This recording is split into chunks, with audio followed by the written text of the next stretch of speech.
अस्सलाम वालेकुम, आप देख रहे हैं टेक्निकल पेज साहब। मेरा नाम है बाबर अली हाशमी। आज मार्केट का फिर से एनालिसिस करते हैं और देखते हैं कि बिटकॉइन जो है उसने कौन सा मूवमेंट अब लिया है। और उसके अलावा हम अथीरियम के बारे में थोड़ी सी बात करेंगे कि अथीरियम जो है उसकी अपडेट्स क्या हैं, क्या लॉन्ग टर्म के लिए अथीरियम में इन्वेस्टमेंट करना ठीक है, और अगर आप करते हैं तो क्या आपको बेनिफिट होगा, लॉस होगा, क्या होगा, वो सारी चीज़ें डिस्कस करते हैं। साथ में हम शिबा और लूना के बारे में बात करते हैं। तो आते हैं कंप्यूटर की स्क्रीन पे, और उससे पहले रिक्वेस्ट होती है कि मेरे टेलीग्राम ग्रुप को लाजमी ज्वाइन करें। और सिग्नल के बारे में कुछ लोग पूछ रहे थे कि भाई आप सिग्नल क्यों नहीं दे रहे। तो भाई मार्केट जब डिप में जा रही होती है तो स्पॉट के सिग्नल नहीं दिए जाते, ये आपको पता होना चाहिए। देखें, यहाँ पे सिग्नल देते हैं फ्यूचर ट्रेड्स वाले जो शॉर्ट करवाते हैं, यहाँ पे लॉन्ग के सिग्नल हम नहीं दे सकते। स्पॉट का मतलब ही ये होता है कि मार्केट जब डिप में चली जाती है वहाँ से आपने ख़रीदना है, और मार्केट जब ऊपर जाएगी तो आपने बेचना है। अगर मार्केट कंटिन्यूसली नीचे ही जा रही है या नीचे जाने के चांसेस हैं ज़्यादा, 80% चांसेस हैं कि मार्केट नीचे जाएगी, तो फिर हम स्पॉट के सिग्नल दे के आपको बर्बाद क्यों करें। तो आप थोड़ा सा सब्र और तहम्मुल के साथ ट्रेड लिया करें, आप ज़्यादा जल्दी ना किया करें, वरना पैसे जो हैं आपके पहले बहुत ज़्यादा ज़ाया हो चुके हैं, मज़ीद भी हो जाएंगे। तो आ गए हैं जी कंप्यूटर की स्क्रीन पे। सबसे पहले हम आज अथीरियम के बारे में बात करेंगे, और मैं आपको बताऊंगा कि अथीरियम जो है इसके एक वेबसाइट है ultrasound.money। इस वेबसाइट के ऊपर हमें अथीरियम का थोड़ा सा ऑन चेन एनालिसिस हम जो है वो देख सकते हैं। अच्छा, अथीरियम की अगर हम देखते हैं तो हर साल अथीरियम जो है वो 5.4 मिलियन अथीरियम हर साल जनरेट होता है, माइनिंग की जाती है अथीरियम की। आज मैं आपको बहुत ज़्यादा सिंपल लफ्ज़ों में नहीं समझा पाऊँगा, तो उसके लिए माज़रत। जो नए लोग हैं वो मेरी नेक्स्ट वीडियो का वेट करें। मैं ये सारा जो इस वीडियो में बात करूँगा नेक्स्ट वीडियो में उसके बारे में नए लोगों को समझा दूँगा। आज मैं सिर्फ उन लोगों से मुखातब हूँ जो थोड़ा बहुत मार्केट को पहले से जानते हैं। तो अथीरियम जो है वो 5.4 मिलियन 54 लाख अथीरियम हर साल बन के नया मार्केट में आ रहा है अभी तक। ठीक हो गया। उसमें से जो अथीरियम की बर्निंग हो रही है वो हो रही है 3.0 मिलियन। 30 लाख अथीरियम जो है वो हर साल बर्न हो रहा है। तो अथीरियम की बर्निंग अभी कम है, और अथीरियम की जो माइनिंग है, जो मिंटिंग हो रही है अथीरियम की, वो ज़्यादा है। तो हर साल तकरीबन 24 लाख अथीरियम जो है वो मार्केट में ज़्यादा बढ़ जाता है पहले से।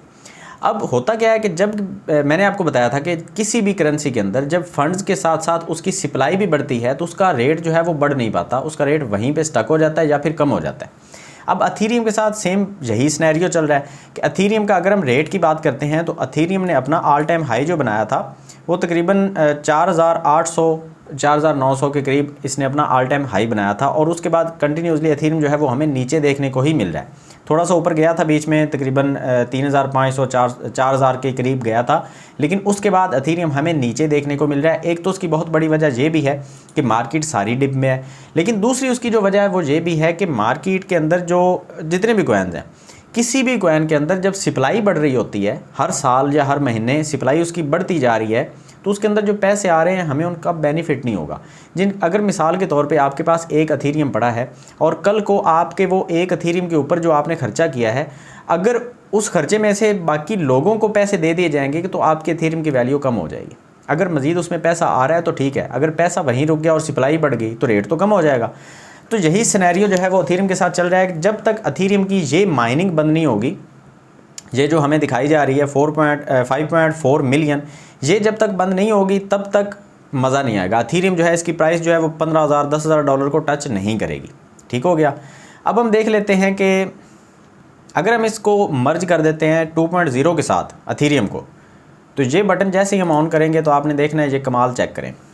अथीरियम की जो बर्निंग है वो हर साल होगी 3.0 मिलियन, 30 लाख अथीरियम बर्न होगा, लेकिन उसकी जो माइनिंग है वो देखें 0.5 मिलियन।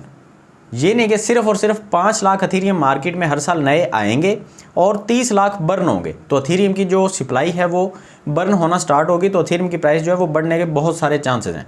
ये कब होगा? जब अथीरियम 2.0 के साथ मर्ज होगा। और ये मर्ज कब होना है? ये जून की खबरें आ रही हैं कि अथीरियम ने जून के अंदर मर्ज हो जाना है, लेकिन अभी कोई इतनी ज़्यादा कोई पक्की खबर नहीं आई। जैसे ही आएगी मेरे टेलीग्राम ग्रुप के अंदर भी आपको अपडेट कर दिया जाएगा, और वीडियो की शक्ल में भी आपको एक अच्छी सी इन्फॉर्मेशन जो है वो वहाँ पे अथीरियम की मिल जाएगी। अभी के लिए अगर आपने अथीरियम के अंदर एंट्री लेनी है, तो लॉन्ग टर्म के लिए आप एंट्री लेना चाहते हैं तो बहुत अच्छा आपके पास टाइम है अथीरियम के अंदर एंट्री लेने का। और मैं आपको कहूँगा कि थोड़ा बहुत अथीरियम आप अगर आपके पास मिसाल के तौर पे $10,000 हैं तो वहाँ पे आपके पास एक अथीरियम तो कम से कम लाजमी पड़ा होना चाहिए। अगर आपके पास $10,000 है, अगर आपके पास $20,000 हैं तो 2 अथीरियम आपके पास होने चाहिए। अच्छा, अथीरियम के अंदर जो अगर आपने अभी एंट्री लेनी है तो अभी बहुत अच्छा टाइम है। 1900 या 2000 के अंदर अगर आप एंट्री लेना चाहते हैं तो एक अथीरियम आपने जहाँ पे बाई करके रख लेना है लॉन्ग टर्म के लिए, और 1 साल का टाइम पीरियड आप अपने जहन में रखना है कि 1 साल के बाद हम सेल करेंगे। उसके दौरान अगर इसकी प्राइस बहुत ज़्यादा पंप करती है तो वहाँ पर आप निकल भी सकते हैं, लेकिन अगर नहीं करती तो 1 साल के अंदर बहुत अच्छा चांस है कि अथीरियम जो है वो बहुत ऊपर जाएगा। अभी के लिए इसकी प्राइस जो है वो बिल्कुल मैं कहूँगा कि वो बॉटम लाइन के ऊपर है अथीरियम की जो प्राइस है, क्योंकि इसके अंदर जो लोगों के फंड्स फंसे हुए हैं वो अथीरियम 2.0 के अंदर जो लोगों ने स्टेकिंग लगाई थी उसके अंदर लोगों के फंड्स हैं। तो अभी वो निकाल नहीं सकते जब तक ये अथीरियम मर्ज नहीं होता। मर्ज होगा जून जुलाई में, अगस्त में हो सकता हो जाए। तो जैसे ही मर्ज होगा अथीरियम की प्राइस जो है वो बूस्ट होगी, अप्रिशिएट होगी, तो वहाँ पर आप जो है वो प्रॉफिट में निकल सकते हैं। तो अभी मैं बता रहा हूँ कि अथीरियम के अंदर अगर आपने एंट्री लेनी है तो यहाँ पे एक अच्छा ऑप्शन है आपके पास एंट्री लेने का। 1 या 2 अथीरियम आप खरीद के रख सकते हैं तो रख लें, बहुत अच्छी आपको यहाँ पे रिटर्न इसका मिल जाएगा। अब आ जाते हैं जी नेक्स्ट, लूना के बारे में थोड़ी सी बात कर लेते हैं। लूना ने तो कमाल ही कर दिया कि लूना इतना ही नीचे चला गया जितना किसी ने सोचा भी नहीं था, और मज़ीद नीचे जाने के और भी चांसेस इसके नज़र आ रहे हैं। लूना की जो सप्लाई है वो दिन ब दिन बढ़ती जा रही है, और जैसे UST नीचे आया था उसके बाद सप्लाई इसकी जो है वो डेली के बेस पे आपको बढ़ती हुई ही नज़र आ रही है। अगर हम बात करते हैं इसके अंदर एंट्री की, तो मैं आपको मना करूँगा कि आपने इसके अंदर एंट्री नहीं लेनी। आपने ये नहीं सोचना कि कभी $1 पे आएगा तो हम इसको बेच देंगे। $1 पे मुझे नहीं लगता कि ये कभी अब $1 पे आएगा। मेरा एनालिसिस सही भी हो सकता है, गलत भी हो सकता है अगेन, लेकिन मुझे मेरी जो फीलिंग्स हैं इसके साथ वो ये हैं कि लूना के अंदर हमें एंट्री नहीं लेनी चाहिए। लूना के जो डू क्वान साहब हैं उनकी तरफ से बहुत बुरी खबरें हमें मिल रही हैं कि उनके ऊपर केस कर दिया गया है, या उनको पार्लियामेंट में बुला के उनसे पूछगछ की जाएगी। और साउथ कोरिया के अंदर डू क्वान जो हैं वो रहते हैं, वहाँ की एक खबर ये भी निकल के सामने आई है कि वहाँ पर अगर किसी भी फाउंडेशन से कोई गलती हो जाती है और उसके ऊपर केस कर दिया जाता है तो गवर्नमेंट जो है वो उसकी पूरी की पूरी जो सपोर्ट होती है वो केस करने वाले के साथ होती है, फाउंडेशन के खिलाफ होती है। तो मुझे नहीं लग रहा कि लूना अब सर्वाइव दोबारा कर पाएगा। इसके अंदर एंट्री ना लें। आपके पास 19,000 ऑप्शन हैं क्रिप्टो मार्केट के अंदर, आपके पास 19,000 या 20,000 करेंसीज और भी हैं, एक लूना ही नहीं है। लूना ने आपको पहले ही बहुत ज़्यादा डबो दिया है, मज़ीद इसके अंदर अपने पैसे ज़ाया ना करें, ठीक है। आगे चलते हैं, शिबा के बारे में बात करते हैं। शिबा अभी एक करेंसी चल रही है तो उसके बारे में बात करना ठीक है मेरे ख्याल से। वो एक अलग बात है कि शिबा ने हमें बहुत ज़्यादा जो है वो निराश भी किया है, और अपना इतना ज़्यादा हाई पे जाके फिर इतना ज़्यादा डाउन आ जाना ये एक अच्छी बात तो नहीं है, लेकिन क्योंकि बाकी सारी मार्केट भी डिप में है तो शिबा का भी डिप में आना बनता था।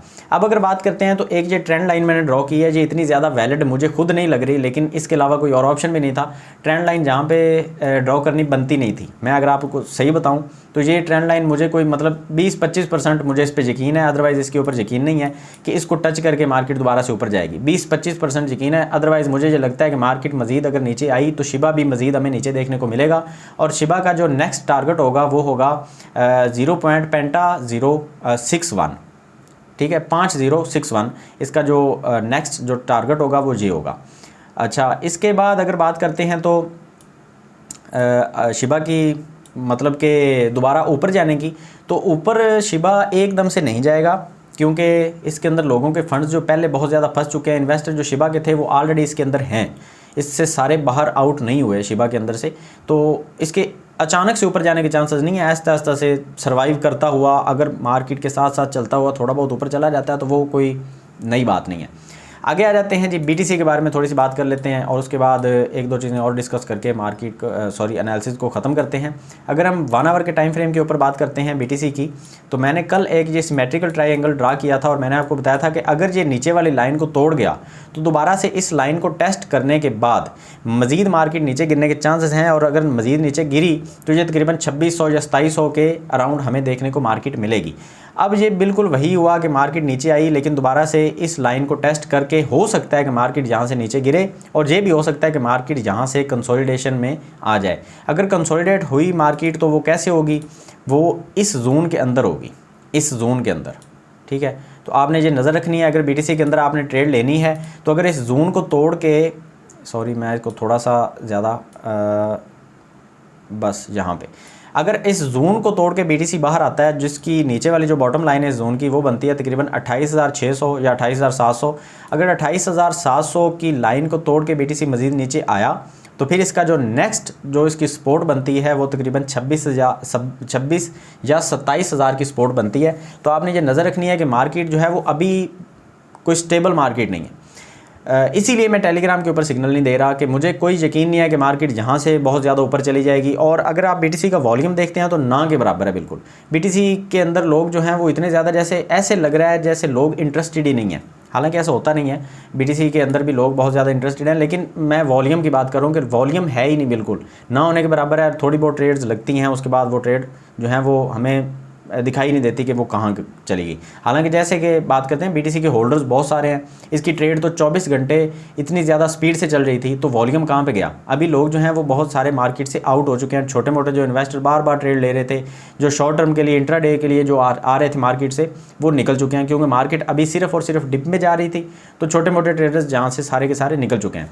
अच्छा, अगर हम मार्केट को थोड़ा सा जूम आउट करते हैं तो हम यहाँ पे ये देख सकते हैं कि बिटकॉइन जो है इस अपने कंसोलिडेशन जोन से जब बाहर निकला था, ये जो एक जोन बनता है तकरीबन मैं आपको बना के दिखा देता हूँ। यहाँ पे ये एक जोन था BTC का। जैसे इस जोन से BTC बाहर निकला है तो अब एक दोबारा जो बड़ा इसका जोन है वो ये बना है, ये वाला, ठीक है। अब इस जोन से जब बाहर निकलेगा उसके बाद BTC के फिर ऊपर जाने के चांसेस होंगे। मैंने आपको पहले भी बताया था कि अगर 32 या 33 हज़ार को तोड़ के ये BTC बाहर गया तो फिर इसकी एक छोटी सी रेजिस्टेंस बनेगी। वो रेजिस्टेंस तोड़ने के बाद BTC मज़ीद हमें ऊपर 40,000 या 38,000 की रेंज में देखने को मिलेगा। तो अभी के लिए फ़िलहाल ये है कि अगर आपने ट्रेड लेनी है तो आपने स्टॉप लॉस के बिना ट्रेड नहीं लेनी। सिग्नल मैं इंशाल्लाह से आपको दूंगा। मेरे 1000 मेंबर जो हैं वो कंप्लीट होने वाले हैं और 1000 मेंबर कंप्लीट होते ही मैं आपको शॉर्ट टाइम के लिए जो सिग्नल्स हैं वो प्रोवाइड करता रहूँगा और साथ साथ सिग्नल्स को अपडेट भी करता रहूँगा, ताकि आपको पता चल सके कि आप लॉस में ना जाएँ और जल्दी से जल्दी मार्केट से आउट हो जाएँ। तो खैर मिलते हैं नेक्स्ट वीडियो में। अगर ये वीडियो अच्छी लगी है तो लाइक ज़रूर कीजिएगा। वीडियो का लाइक का टारगेट 200 है और आज के लिए इतना ही आई थिंक काफ़ी है। मार्केट का एनालिसिस तो करते रहते हैं हम। मज़ीद कैंडल पैटर्न्स के बारे में भी वीडियो बनाऊंगा, चार्ट पैटर्न्स के बारे में भी, लेकिन मार्केट थोड़ी सी स्टेबल होगी तो वो सारी की सारी जो वीडियोज़ हैं वो आपको रूटीन वाइज मिलती रहेंगी। तो मिलते हैं नेक्स्ट वीडियो में, याद रखिएगा। अल्लाह हाफ़िज़।